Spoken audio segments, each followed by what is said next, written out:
Hai, selamat datang adik-adik semua. Apakah adik-adik semuanya sehat? Kakak Santri harap semuanya sehat, baik, dan siap untuk belajar.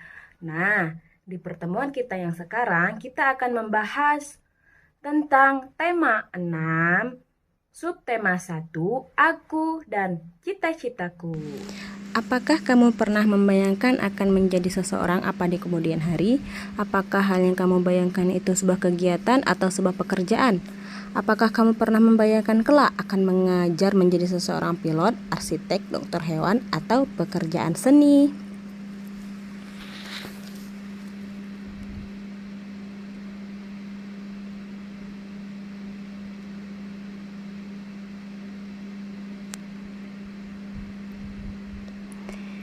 Cita-cita adalah suatu impian dan harapan seseorang. Cita-cita adalah mimpi-mimpi adalah kunci yang akan menentukan mau jadi apa kita nanti di masa depan. Bagi sebagian orang, cita-cita, impian itu dapat memotivasi dirinya sehingga sikap, perilaku, dan segala aktivitas yang dilakukan diusahakan demi mencapai cita-citanya suatu hari nanti. Amatilah gambar-gambar di bawah ini, tulisan kegiatan atau pekerjaan yang dijelaskan dari gambar. Jelaskan juga keahlian atau kegiatan yang sesuai dengan jenis pekerjaannya. Gambar yang pertama, aku seseorang guru. Kegiatan utamaku sehari-hari adalah mendidik murid-murid untuk kepribadian baik dan mengajari murid-murid berbagai mata pelajaran dan memastikan semua murid memahami apa yang sudah aku terangkan. Gambar yang kedua, arsitek. Aku seseorang arsitek. Kegiatan utamaku sehari-hari adalah merancang dan mendesain bentuk bangunan. Gambar yang ketiga adalah dokter hewan. Aku seseorang dokter hewan. Kegiatan utamaku sehari-hari adalah menjaga kesehatan hewan dan memeriksa, mendiagnosa penyakit pada hewan, kemudian memberinya obat. Gambar keempat, pelukis. Aku seseorang pelukis. Kegiatan utamaku sehari-hari adalah melukis objek berupa pemandangan alam, wajah seseorang, dan lain-lain. Nah, gambar yang terakhir adalah pilot. Aku seseorang pilot.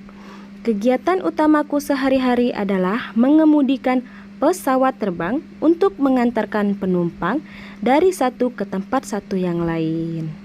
Bagaimana denganmu? Kamu pasti mempunyai mimpi dan harapan tentang kegiatan atau pekerjaanmu kelak. Itulah cita-cita. Ayo membaca. Udin dan Beni ternyata memiliki cita-cita yang sama. Mereka berdua ingin menjadi seseorang guru. Menurut Udin, ia ingin menjadi guru karena gurulah yang membuatnya menjadi selalu ingin tahu tentang banyak hal. Udin menunjukkan sebuah tulisan dari sebuah majalah untuk menjelaskan pendapatnya tentang guru.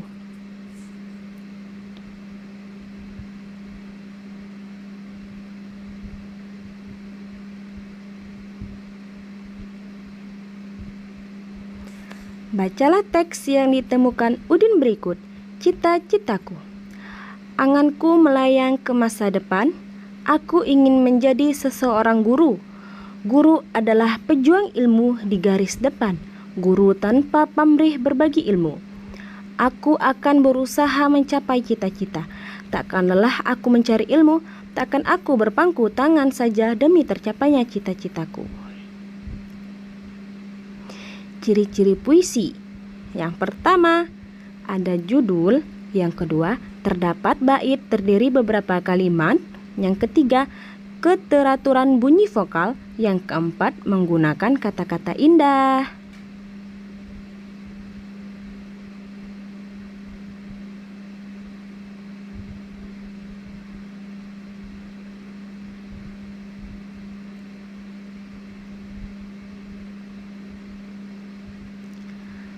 Puisi terdiri atas bagian-bagian yang merupakan kumpulan kata-kata yang disebut baris puisi. Baris-baris puisi terkumpul menjadi bagian-bagian yang disebut bait puisi. Puisi merupakan sebuah karya sastra hasil dari ungkapan dan perasaan seseorang dengan bahasa yang terkait irama, matra, rima, penyusunan lirik, dan bait. Isi-isi dalam puisi penuh makna dengan bahasa yang dipakai cukup indah. Nah, adik-adik, sekarang buatlah contoh cita-cita atau karangan puisi seperti puisi tersebut. Nah, sekarang terdapat 3 gambar. Yang pertama, kucing, kedua, kelinci, yang tiga, ayam. Gambar-gambar tersebut menunjukkan bahwa ada anak-anak hewan dan ada hewan yang sudah dewasa. Artinya, hewan-hewan tersebut mengalami pertumbuhan.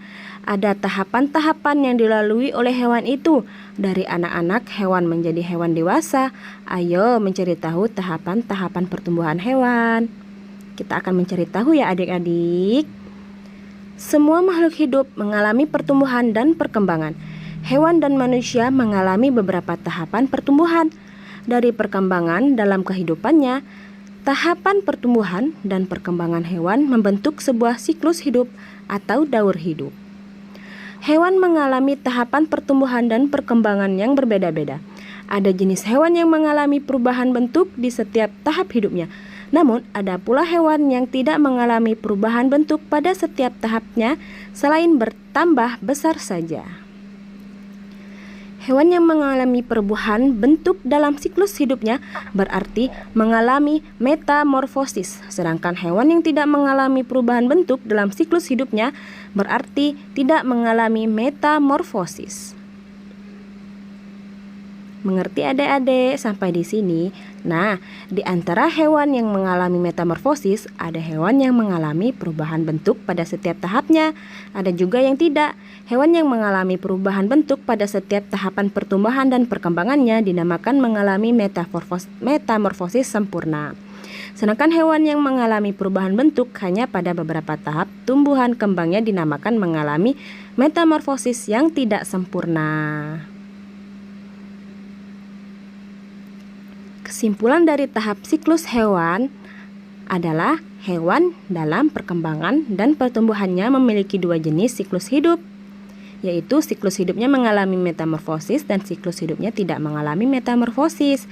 Hewan yang mengalami siklus hidup metamorfosis masih dibagi menjadi 2 lagi, yaitu metamorfosis sempurna dan metamorfosis tidak sempurna. Bisa dimengerti adik-adik sekalian? Maaf ya jika kakak santri menjelaskannya agak begitu cepat. Nah, pertanyaannya, apakah yang dimaksud dengan sajak dalam sebuah puisi?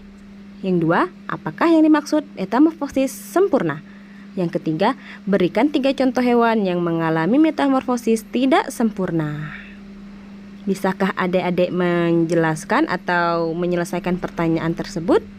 Kakak santri harap bisa ya. Oke, baiklah, bisa. Nah, adik-adik, sampai di sini saja ya penjelasan kakak.